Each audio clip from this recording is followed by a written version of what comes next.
What's up everybody and welcome back to an Idiot's Road to Glory episode number 41 where we're kicking it off by selling some stuff and I'm going to flick through and show you guys the prices of all of the stuff that we got, or rather sold, and how much we got for them in a second. But first of all, we're going to do comment of the day, which doesn't come from the last video because I've just uploaded that but it hasn't gone live yet, and there's a poll in there about if I should sell everything, and I mean, I put it in there just as a bit of fun, really, to be honest with you. If you guys voted for me to sell everything, I'm not going to agree with you, to be honest with you. I just thought it'd be fun to see what you guys thought, but it is still my road to glory. You guys help me out, but there is some decisions that I'm just going back, nah, we ain't doing that, and I'm not selling my whole team. I'm waiting 3 weeks till Black Friday, so it'd be fun to see the results of that poll and get a comment of the day off that video. But for now, it's from the video before where I was still talking a little bit about the fact that I can't really play with my team anymore, and it's gone really weird, and there was so many of you guys talking about the same thing. And actually, top comment was from Dude, A-S-U-H Dude, who said, I had the same problem since the patch I couldn't play. I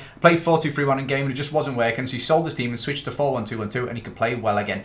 And it is just a nice little comment, and a lot of you guys agreeing with it and stuff like that. So that made me feel a little bit better about the fact that I kind of suck a little bit at FIFA now. And in this video, we're going to go into some potential team changes, because obviously in that video, done at this one comment of the day came from the Value of My Club video. I asked you guys to send me teams for 1.3 million and you guys sent a lot of teams. So we're going to be talking about that, and we're going to be talking about why I didn't sign Kante, basically, is the topic of this video, and we will get onto that. So, anyway, as you can see, we've got 294,000 coins. So, one of the reasons that we didn't sell or sign Kante is that, to be perfectly honest and perfectly blunt with you guys, we didn't have enough coins. I mean, I probably could have scraped just about enough coins together, but we wanted to do other things. But for now, we'll come on to that in a second when we go to live. Let's flick through and I'll show you guys all the prices. These De Rossi's in particular were very good investments. We were getting them for like 13 to 14k, and we sold them on for 17. It's making like 3,000 or 4,000 coins on them. Not every single one was profit, but we did make profit overall. There was a couple of them.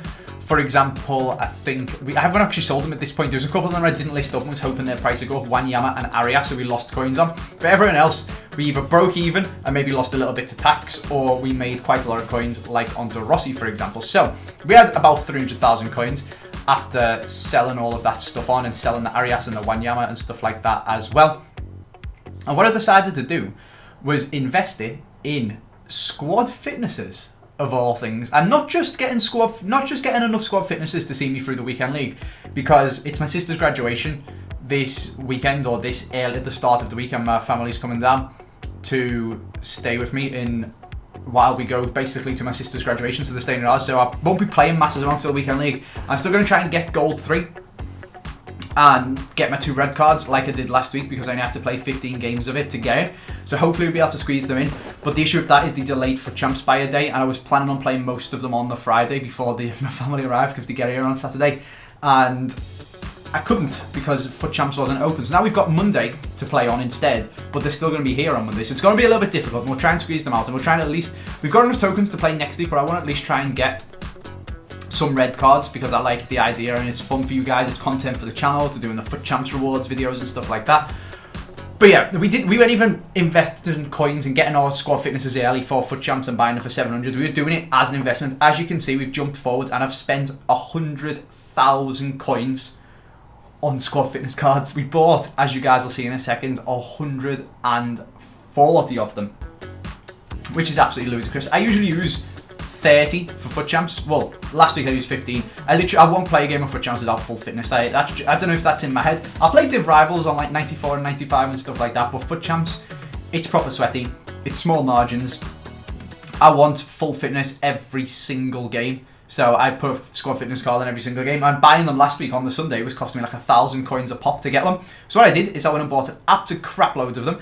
As you can see, 141 of them for 700 coins. And we're going to do the lazy buyers method, which we'll come on to in a second. And then if they don't all sell to the lazy buyers method, we'll sell them all for like 1,000, 1,100 on Sunday for guaranteed profit. Anyway, but before we get into that, the SBC for the Serie A came out, the League SBC, which meant we could sell all of our silvers that we invest in. So I've quickly just got a clip. As you can see, we've got quite a few of them here in the club. And I was just going through, checking their price on FUTBIN to get a rough idea of what it was, and then just having a quick flick through to make sure that it was correct. But basically, we managed to sell them all. So you can see here, 1,800, 3,000, 3,000, 3,000, couple for 2,000, 6,000 nearly for one of them, A few of them going for mid 1000s and at 850, but the majority of them selling for probably on average about 2000 coins, which is pretty ridiculous considering we're buying them on average for about 300 coins. So there is, what, that's 10, and we had almost another full page there, and we got a full page almost there. So we bought like 22 of them maybe, I'd probably be a good guess, for about 300 coins each on average, which is like 6k. And we sold them, you can see now we've got 250,000 coins. We sold them for 50,000, so that is an absolutely ridiculous return on investment. 6 to 10,000 coins we probably spent on that stuff, and we sold it on for 50, which is pretty ridiculous. That is insane investment. And obviously we've got investments for the Bundesliga, the La Liga, the Premier League, and the Liga NOS as well to come. So that is going to be absolutely sick. And then what I went and did before we jump to live is I stuck up a load of these squad fitnesses for 1400 coins. Now you might be thinking, I'm absolutely mental, squad fitnesses aren't worth 1400 coins, and they aren't. And I actually checked the price of them before I did this, because FUT Champs is now out. I bought them before FUT Champs started. FUT Champs is on. They're worth about 950 coins, something like that. They'll sell for pretty much straight away within a minute or two. But if you list a crap load of them for 1400, stupid people buy them. So yeah, I listed about 70, and 11 of them sold for 1400 coins, which is doubling my coins. So if you can get all of them shipped on, the 100k that I spent on squad fitnesses, we will sell them all for 200k, and we literally double our coins. It's absolutely ludicrous, considering once you've listed them up, literally all you have to do, you can see all the ones that didn't sell, all you have to do is press R2 and say yes, and it lists like 6 pages of them up again. It's absolutely madness. Like, I then went and filled out, like I listed 11 more because we sold 11 and jumped over to my club. But you literally just, once you've done it once, you just press R2. It's actually crazy. If we jump to live, you can see I've been taking a look at One to Watch Richarlison, and I'll show you guys the squad fitnesses that batch of squad fitnesses that we've just listed up. But he was about 24k, maybe 23.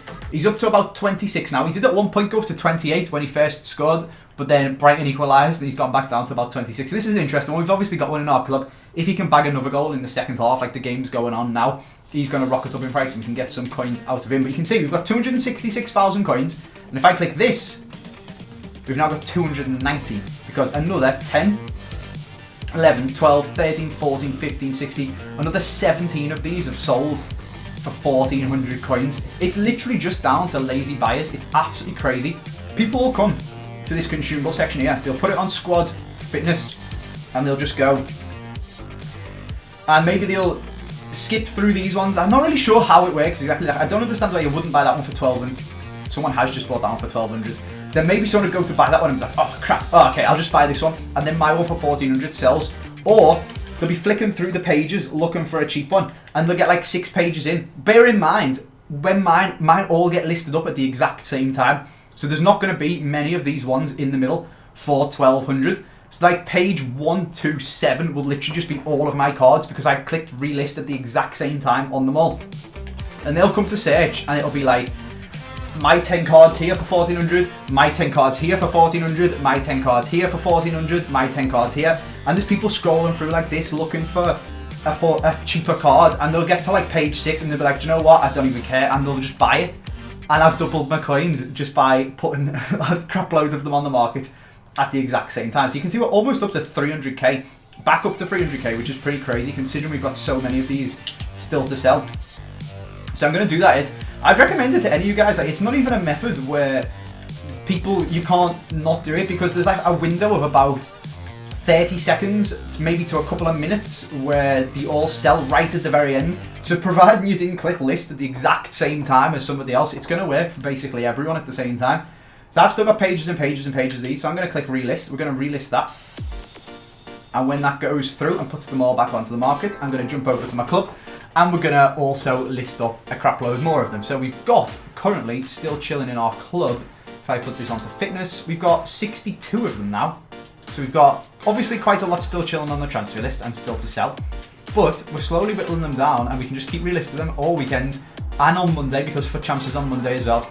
And people just buy them for stupid prices. And we can even later on, maybe on Monday morning or something like that, when squad battle rewards come out, we can sit there and snipe a crap load more of them for 700 coins. And during Monday, when the FUT Champs is still going on, especially on Monday evening when everyone's trying to finish off their games, we can sell them all for 1,400 if we can, and then the ones that don't sell at the end, we'll just list up for 1,000 and take the 300 coins profit, and then we'll do the exact same thing next week. It's actually ridiculous. Like, it just doubles your coins, basically.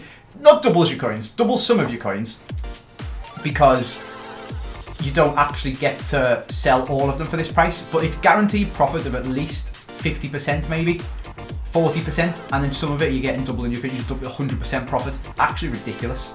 So yeah, that is item number 99 going up onto my trade pile, and this is item number 100. So there is a full trade pile filled out with squad fitness cards, and we'll come back in an hour, and maybe we've got 71 of them up for sale, maybe another 10 or 12 to 15 of them sold, and we'll do it again, and we'll do it again, and you just do it again, and people just buy like at least a page of them every time. It's actually crazy.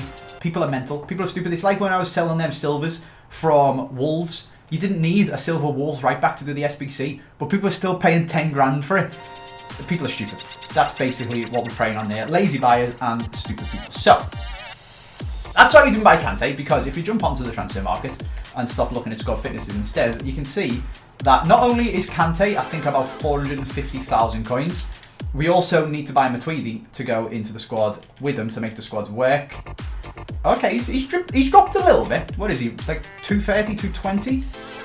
Interesting. Okay, this is making it slightly more viable. He's about 215-ish. You could probably pick him up for. Yeah, you can grab one for 414. There you go. 414 he's worth. So we've got him, and then we've got Matuidi, who I believe costs another 70,000 coins, which basically means we need 500,000 coins to be able to get Kante into the squad, because we need Matuidi to go in with him to get chemistry, as I showed you in a previous episode. So yeah, he's rocking at about 70,000 coins. Well, literally, exactly 72. So we need about 500,000, and we've got 300,000. Now, obviously, we do have a crap load of these left to sell. So if, for example, let's say we sell all these 71 that we've got on our transfer list for 1,400 coins. That gives us 100,000, and then we've got that other, did it say 60 or something like that? Maybe 50 after we've listed some more of them up, and we sell them for 950. That's another 40k. So we're going to get like another 140k, 150k out of selling squad fitnesses. So that'll give us about 430. So we could just about afford Kante, and then suppose we'd sell Lucas Leiva, and we've got some other investments. We could technically go and buy Kante now. Now that we've made some coins from the squad fitnesses and we've sold on our silvers and things like that, we could buy Kante. However, there is a reason that I do not want to, and it kind of came from you guys suggesting me squads, and I'm going to run you through the exact reasons now. So, I should have a copy of my squad just here, and it's absolutely not even close to what my squad actually is. So I'm going to do a new copy. We're going to call it Copy Blue 2. And we'll jump into that squad, and I'll talk you guys through why I didn't buy Kante as well, because I want a slightly different team. And the reason for it is actually a video on my main channel. I did a squad roulette, and on the roulette wheel, I actually got Mbappe, and he's absolutely unreal. It's ridiculous. He's lower rated than Mohamed Salah, and he is so much better. It's not even close. It's actually stupid. You've got the same dribbling, the same passing, and the same physical. Defending doesn't matter. Salah's got better shooting, and Mbappe has got better pace. So they're basically the same cards. Even when you compare like their agility and their balance and their ball control and their dribble and everything, it's almost identical. Like it's one or two either side for each player. But for some reason, he's just absolutely ridiculous. And I even seen Nepo tweeting out, the person that wins Nepo's games in Div 2 is Neymar and Mbappe. And I think he said play them of Hazard as well, but I can't afford that. That's ridiculous, and he's untradeable. We're not doing that. Basically, the one I can get is Mbappe. So I really want Mbappe. This is where all of this has come from. So, you can see he costs about 500,000 coins. So he's about 200,000 coins more than Mo Salah. So changes are going to happen to the team. And I've got a few different ones. And I'm going to kind of take you guys through it, and you can let me know what you think of the different teams. So there's two different types of the same style of team for Mbappe. There's then a totally different style of team for Mbappe, and then there's actually a sneaky other variant as well. So I'm going to run you guys through, and you can let me know what you think of it. So first of all, we're going to start off, because the thing that all of these teams have got in common is the defense. And what I have done, and this is maybe something we should try out, before we go wild and sell our Salah and everything like that, is bring in inform Marquinhos and Ederson. So obviously, one of the biggest problems with the defence on this game, or at least for me, is finding solid links to Thiago Silva. And now that Marquinhos has got an inform, he's kind of got one. He actually looks really good. The only thing that puts me off him is the fact that he's 6 foot. But that exact same thing put me off Thiago Silva, and I have absolutely no issues with him. He's also only 6 foot. He's got 91 jumping that goes up to 99, whereas Marquinhos has got 88 jumping that'd go up to 98. So it's basically the same thing. It's -1. I can't imagine that 1 is going to make any difference at all, which makes me think that Marquinhos would be a perfect little pairing to our Thiago Silva. Like, that makes sense in my head, but we might need to test it out. We then obviously have to go for we don't have to go for a Brazilian. We could go for Buffon.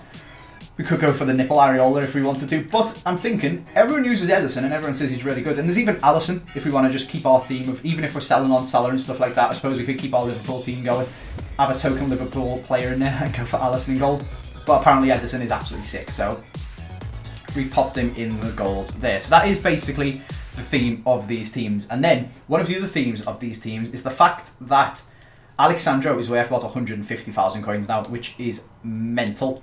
So there is, and I will come on to this, there is a few of them where we know we've got a budget of about 1.3, 1.4 million coins now that they've made some coins, and you can actually keep them in the team for a few of them. But there's others where it's borderline on the budget. So I'm just going to put Telles back in for now. And if you compare the two of them, Sandro's got the same pace, Telles has got better shooting and passing, Sandro's got 1 better dribbling, 2 better defending, and a fair little bit better physical, to be fair.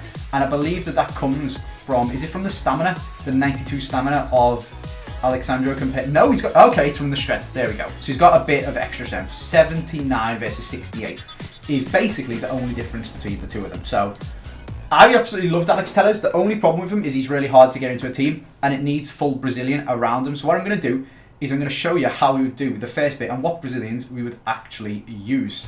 So the first one that we would do is allowing us to play in basically the same formation as you've got now, in a very similar style, and just bring in Mbappe. So to get him his chemistry, we'd need to remove Rabiot, and we'd bring in Edison Cavani, who is a very similar style player to Harry Kane, and Tom absolutely loved him and said he just bangs goals and he just finishes everything, and I can imagine he does. He's basically the Liga and Harry Kane in the sense of stylistically on FIFA. We keep hold of our Firmino to go at central cam. We obviously get rid of our Kane because Kane is being replaced up front by none other than Cavani. We bring in Moussa Dembele to play as one of the CDMs because he's really, really solid on this game. We'd bring in Fabinho, who you guys are constantly telling me to buy, and he's also playing CDM. So we'd have these two CDMs. We'd have Firmino in the middle, Mbappe on the right, Cavani at striker, and then we just need another wide cam, and obviously it needs a strong link to none other than Dembele. So we would bring in over here Heung-min Son. So that's pretty simple. That is basically a like-for-like swap, and it actually leaves a crap load of the budget spare, to be honest with you. So you guys could let me know about that stuff. We could keep Alexandro with that actually really, really, really easily. It's very simple to keep hold of him.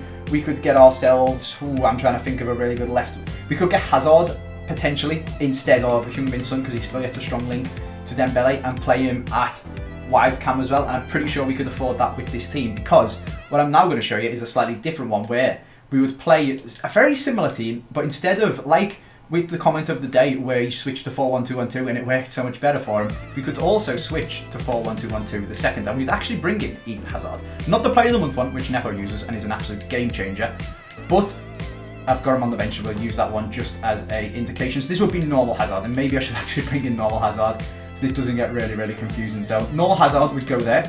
We keep hold of the Dembele, but because we're switching to 4-1-2-1-2, the second variation, we would bring in, instead of Firmino to play cam, because Hazard is now going to be playing cam behind Mbappe and Cavani at striker, Fabinho at CDM, and we'd have Dembele and Fernandinho as the wide centre mid. So I'll show you guys in game how this one would actually look once we get Fernandinho in. So we pop him in there, start off like this, everyone's on full chemistry, and then when we get into the match, we use our custom tactic things to switch to 4-1-2-1-2 the second, where we would have Cavani at striker with Mbappe, Hazard in behind cam, wide centre mids of Dembele and Fernandinho. Sitting at CDM, we've got Fabinho and a very, very solid defence, and I think potentially we could just about afford to keep hold of Alexandro in this one as well. Maybe just without Alexandro, this team comes in at costing me 1.25 million. So we could probably just about afford to keep Alexandro in there, or we could have Alex Telles until we get our FUT Champs rewards, and then we can just buy Sandro back. So that is one that I am very, very excited about. I really, really like the look of that one. However, we do have one or two other options, and I'll run you guys through them very, very quickly. I'll show you how this team would change. It's going to be a 4-2-3-1 variant again, and rather than the one that I showed you at the start with Dembele starting here and having Hazard play wide cam, and we obviously had Firmino instead of Fernandinho to play at centre attacking mid. It's going to be the same in game, but it's going to be very, very different, and it's going to look like this. This one was inspired to me by Reeve, because he told me that I shouldn't be playing the normal or the 4-3-3 third. We should go 4-3-3-4, because then I don't have to use Cavani, because Reeve really didn't like Cavani. So that is what we've done. We've got Mbappe with a strong link to Meunier, and then an orange link, a normal link, to inform Lacazette at striker. It always does really, really well for me. And this one would play as 4-2-3-1 in game, where we've utilised the left wing inform of Willian to be able to play him as a wide centre attacking mid in game. Paulinho and Fabinho. Paulinho is one of my favourite centre mids on this game, or CDMs we used to play him, next to Fabinho, and it basically look like this in game, and I feel like that would be absolutely awesome as well. And I don't think we can quite afford Alexandro yet with this one, but maybe depending on how much we make on our squad fitnesses, that is another option. And then finally, to give you guys a totally, completely different option without Mbappe, we've got this, where our god tier player is Gareth Bale. So this would be an interesting one. This would be a 4-2-3-1 variation of it, unless we did something crazy. In fact, we could probably get away with it, making it a 4-1-2-1-2. We play Bale and Kane up front. We just have to switch the team around a little bit. So it'd end up with, maybe if we brought in fact, yeah, we can do this. So we could have the Gareth Bale options or one of the other ones. So if we had Fernandinho come in here, we could maybe get away with playing these three guys as a 4-1-2-1-2, with like Casemiro, CDM, and these two as wide centre. Not too keen on that one, I'm not going to lie to you guys. Or I suppose, actually, what we could do is bring back my boy Paulinho instead of Fabinho. And no, that doesn't. No, it doesn't work because of the Harry Kane. So that's a difficult one. So I suppose we could play Firmino there. I know what we could play. Okay, it's alright. I fixed it. I know exactly what we could do. Fred. So we bring in Fred, and we could play a 4-1-2-1-2 because Firmino. Oh my god. Because Fernandinho and Fred would play as the wide ones, Casemiro would play deep, Bale and Kane would play at striker, and then we'd have Heung-min Son at cam. I'm not sure how some would work at cam, but we could switch it up and maybe have like Lukaku striker and Hazard as the left wing that moves to cam. That is a little bit further down the line, because I'm not sure we could afford this easily. I don't know if we could afford Hazard and Lukaku instead of Son and Kane, but I'm sure Son would do a half decent job for now at least, and we'd have Bale and Kane at striker, or obviously, like I showed you guys before, the same thing in 4-2-3-1. So I'm going to run a poll again, and we're going to see what you guys think. What I'm probably going to do is, as you can see, this is my normal team, and we could just slot Marquinhos and Ederson straight into this squad and try them out. So I'll probably do that in the next episode, and we'll see what it's like before we go mental and start selling our Salah and our Mane and everything, and just basically binning off the whole team. We'll try them out and just make sure that they are actually okay. But there's a lot of options for you there. There is basically the Mbappe one. Got Mbappe 4-2-3-1. We've got Mbappe 4-1-2-1-2, where we've got Hazard in behind and Mbappe and Cavani playing at striker. We've got the Lacazette option and we've got the Gareth Bale option. So I'm going to put a poll up and see what you guys think, and we'll probably just test out the Marquinhos in the next episode for now. But this has been a lot of chit-chatting, a lot of talking about where we're going to go with our coins and making coins and stuff like that. In fact, I can show you guys how long we've been chit-chatting for, based on how long's left on these. So about 20 minutes, that's not too bad. So in 40 minutes, I'll be able to see how many more of these are sold and what we're looking like for coins. But for now, I'm going to leave it there. I hope you guys have enjoyed this episode. Just a bit of a discussion-y sort of podcasty episode about the team. I like seeing what you guys have got to say and then discussing it in a video. So there it is. Let me know again what you think, and I'll see you guys tomorrow.